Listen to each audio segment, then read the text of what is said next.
Hola, mi nombre es Lenny Carolina Arias Benítez y hoy vamos a analizar tres configuraciones de cables. En el primer caso tenemos el conductor eléctrico colgando en un punto C. En los tres casos se va a tener en cuenta que el peso del cable va a ser despreciable. Nos piden determinar en los tres casos las tensiones TAC y TCB y la longitud del cable total. La configuración nos entrega los siguientes datos. Tenemos en el claro una distancia L, que es la distancia entre las dos torres. También nos entregan una distancia XA, que es la distancia donde está colgado el conductor eléctrico, hasta la torre A. Nos dan las alturas de esas dos torres, que son de A y de B, y nos dan una altura que es desde el suelo hasta la parte más baja de ese cable, que es C. Esto es importante porque al restar de A con C podemos hallar las alturas HA y HB, porque lo único que va a cambiar es la forma de cómo está el cable. En el diagrama de cuerpo libre podemos ver que hay tres cargas sobre el cable ACB. Las tensiones TAC y TCB pasan por el punto D y por el principio de transmisibilidad podemos ubicarlas en el punto C directamente, para así obtener un diagrama de cuerpo libre en el que podamos ubicar todas las fuerzas con respecto al punto C y poder aplicar equilibrio de partículas con respecto a C. Sabemos que tenemos como incógnitas las dos tensiones y sus respectivos ángulos. A partir de los diagramas de cuerpo libres en el cual establecimos equilibrio de partículas en el punto C, vamos a utilizar sumatoria de fuerzas en X y en Y, que es igual a 0, el peso del conductor eléctrico, como está definido, que es la masa por la gravedad. También vamos a hablar de algunos conceptos geométricos y trigonométricos, y sobre todo vamos a hablar de un peso total del conductor, el cual vamos a necesitar el volumen del conductor eléctrico por la gravedad. A partir de la geometría que nos entrega la configuración, podemos, por medio de Pitágoras, encontrar la longitud de los tramos AC y CB y los ángulos correspondientes que tenemos en pantalla. A partir del diagrama del equilibrio estático en la partícula C, encontramos la sumatoria de fuerzas en X y sumatoria de fuerzas en Y, las cuales nos da como resultado dos ecuaciones con dos incógnitas. Y aquí también deducimos el peso, que nos dio 7.936,81, y los dos ángulos que calculamos anteriormente. A partir de esto podemos deducir la tensión AC, porque ya tenemos AW, y calcular así la tensión AC y la tensión CB, y deducimos que la tensión máxima es la tensión TCB, porque es la más. Ya para calcular la longitud de cada tramo del sistema vamos a utilizar las ecuaciones que hay en un principio para poder hallar cada uno de los valores. Aquí encontramos que la longitud del tramo AC es igual a 36,88 metros. La longitud del tramo CB es igual a 40,57 metros. La longitud total que nos dio 77,45 metros, que es lo que mide todo el cable. Continuamos con la segunda configuración. De igual manera que en el anterior ejercicio ya tenemos los datos dados. En este caso vamos a ver un cable sujeto a una carga distribuida uniformemente. En este caso tenemos el conductor eléctrico, pero está colgado de tirantes, el cual deducimos que el peso está totalmente distribuido por toda esa longitud de tramo. Listo, en este caso es más diferente el problema porque ya no tenemos una carga puntual, sino que ya tenemos una curva. Entonces tenemos que cambiar las ecuaciones. De igual manera tenemos que determinar las tensiones en cada uno de los puntos y la longitud total del cable. Nos da el diagrama de cuerpo libre, podemos ver cómo está distribuida la carga y en específico miremos cómo se ven las tensiones. Las tensiones aquí no van a ser constantes, sino que van a cambiar. ¿Por qué? Porque es de forma circular. Entonces, las tensiones máximas se van a definir como las tensiones en los bordes de los cables y la tensión mínima será en el punto más bajo de este cable. Para poder encontrar las tensiones y la longitud de la cuerda total, lo que debemos hacer es hacer un corte en el punto C, a una distancia XA. ¿Por qué en este punto? Porque es el punto más bajo de la cuerda. Aquí definimos que el punto C va a ser el punto P, o sea que vamos a ver momentos con respecto al punto C. A partir de esa definición podríamos empezar a desarrollar las ecuaciones para poder despejar las tensiones. Cuando hacemos el corte en el punto C, podemos evidenciar en cada uno de los tramos que la tensión mínima es igual para cada uno de los tramos. También vemos que la tensión en A y B se divide en sus componentes, que sería Y y X, y sabemos que el peso está a una distancia XA medios, porque es la mitad de esta distancia. Igualmente podemos hacer sumatoria de fuerzas en X, sumatoria de fuerzas en Y sumatoria de momentos con respecto a A y B.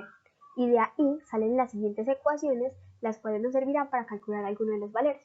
De igual manera, podemos encontrar el valor de W para poder ya tener un valor definido. Bueno, ya teniendo las ecuaciones de sumatoria de fuerzas en X, en Y y sumatoria de momentos con respecto a cada uno de los tramos, de acuerdo con eso, vamos a igualar los momentos. Vamos a encontrarnos con una nueva ecuación, que es una ecuación cuadrática. Básicamente lo que tenemos que hacer es desarrollar esa ecuación para poder encontrar ese valor XA. De acuerdo con el método de la ecuación del estudiante, podemos encontrar estos valores y ya con los valores que ya teníamos conocidos podemos reemplazarlos y solucionarlos. Bueno, como ya tenemos el valor de XA y XB, ya podemos calcular la tensión mínima y las tensiones máximas. Haciendo sumatoria de momentos con respecto a, podemos calcular la tensión mínima.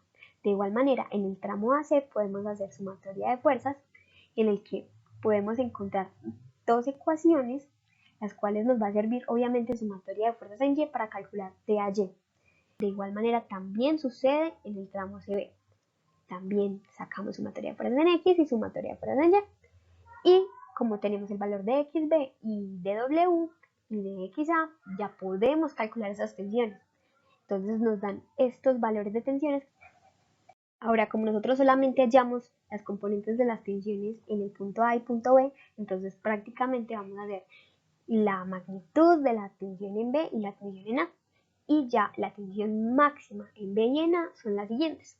En B son 7.362,49 newtons y la tensión en A es 6.405,54 newtons. Para continuar vamos a hacer el cálculo de la longitud del cable. En este caso, la longitud del cable se calcula de una manera muy diferente a como la hicimos en el primer punto. En este caso, hallamos una integral que es ds y lo que hicimos fue resolverla y lo que encontramos fue una serie. Ya a partir del cálculo de esta serie podemos encontrar cuál es el valor en ese tramo de la parábola. Entonces, básicamente lo que hacemos es traernos de nuevo los valores de XA y XB y vamos a calcular estas series con esos valores. Y ya para finalizar, básicamente lo que encontramos fue el valor del tramo de CAB, que significaría el valor de 48,29 metros. Igualmente este tramo sería 28,89 metros. Y ya para finalizar sabemos que el tramo total es la suma de esos dos valores de S. Ahora continuamos con la configuración 3. En esta configuración vemos que el cable es el mismo conductor eléctrico, por lo tanto está soportando su propio peso. Aquí vemos en específico que el conductor eléctrico o el cable tienen una forma de catenaria. Eso es importante porque la catenaria es conocida como la curva ideal y pues tiene la característica que no tiene rigidez flexional. Bueno, igualmente que en los otros casos vamos a determinar las tensiones AC y CB y la longitud entre el cable de este conductor eléctrico. En el diagrama de cuerpo libre podemos ver que W ya no está uniformemente distribuida, sino más bien que cada vez que la tensión va creciendo, más grande se va haciendo esta W. Entonces, mientras el ángulo crezca, la tensión va a crecer y por lo tanto W se va a comportar de manera totalmente diferente. Tenemos que resolver otro problema y es que tenemos que modificar los ejes porque en un inicio teníamos que el eje X estaba sobre el punto más bajo de este conductor eléctrico, pero el caso es que vamos a desarrollar otros nuevos ejes con una distancia K. También vamos a hacer un corte en el que nos facilitará más los cálculos. Bueno, los principios que vamos a utilizar para hacer este ejercicio en específico son el equilibrio de cuerpo rígido de los tramos AC, BC y AC, B. Y también vamos a utilizar sumatoria de fuerzas en X, en Y y vamos a definir de nuevo el peso del conductor eléctrico. En este caso, el peso va a ser el mismo, o sea, peso por unidad de longitud como en el segundo caso. Y vamos a utilizar conceptos geométricos y trigonométricos. Como lo hicimos en el segundo caso, vamos a hacer un corte en el punto C. Aquí vamos a ubicar nuestro nuevo eje de coordenadas. A partir de estas nuevas simplificaciones vamos a hacer nuevas ecuaciones para poder encontrar nuevas incógnitas que se nos están apareciendo. En este caso tenemos las incógnitas de K y YA. Pero sabemos que K más HA es igual a YA. Igualmente K más HB es igual a YB. También, a partir del equilibrio estático del tramo, o sea, sumatoria de fuerzas en X y sumatoria de fuerzas en Y, tenemos esta nueva relación. Acá podemos encontrar otra nueva relación, y es que K es igual a T mínima sobre W. Y también determinamos que TY va a ser el peso por la longitud de todo el cable. De esta relación que encontramos, podemos decir que este TY puede servir para TAY y TBY. Ahora vamos a ver las ecuaciones derivadas de la forma del cable. Hay que tener mucho cuidado porque el cable, la forma del cable es como una parábola, entonces no podemos tratarlo como cualquier cable común. Entonces de aquí vamos a decir que de S depende de un de Y y un de X. A medida que aumente la tensión del cable, ese ángulo y esos valores van a cambiar. Entonces, de esa ecuación, de esas ecuaciones salen estas nuevas relaciones. Y de acá podemos empezar a hallar cuánto mide ese tramito que nos muestran en pantalla. También de estas nuevas derivadas y de nuevas ecuaciones vamos a encontrar la ecuación de la curva. Entonces, esta ecuación la podemos utilizar para el punto A y el punto B, y igualmente esta ecuación.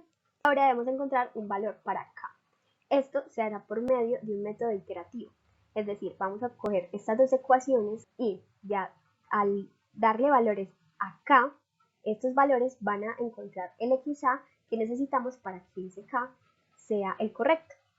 Entonces, de acuerdo con el valor que encontramos, es de 52,89 para K, un valor de XA de 28,73 metros.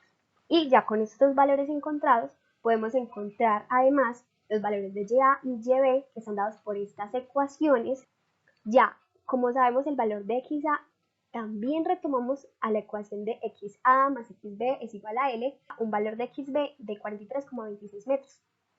Hacemos la sustitución de ese K en cada uno de los datos y de XA, y efectivamente nos tiene que dar una longitud en cada uno de los tramos.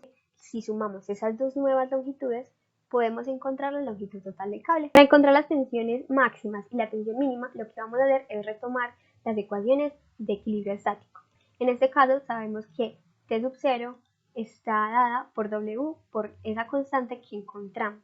De igual manera tenemos que TBY y TAY se calculan por el producto de W por esa distancia que también encontramos en cada tramo. Los componentes horizontales de las tensiones son iguales a las tensiones mínimas. Y también de aquí tenemos que sacar la tensión en general de TB y TA. Bueno, y ya con estos dos valores podemos encontrar la tensión máxima en B y en A. Tratando de encontrar alguna relación entre los tres casos, pude notar que la longitud total de cada uno de los cables son parecidas. Ya para finalizar, vamos a ver las siguientes conclusiones. La primera diferencia que yo vi es que el conductor eléctrico está ubicado y distribuido de diferentes maneras, lo que hace que el peso varíe y se comporte de distinta forma. El caso que es la mejor opción para aplicar en la vida real es la catenaria, ya que puede sostener su propio peso y eso indica menor tensión en el sistema. En el primer caso es más probable que el cable falle. Esto se da porque el peso del cable está concentrado en un solo punto, provocando una mayor tensión en los puntos donde se agarra. Entre más tensión, el cable es más propenso a reventarse. Y por último, la altura de los postes puede ayudar a que las tensiones sean menores. En este caso, si se colocan los dos postes a la misma altura, podría establecerse una disminución en la longitud del cable.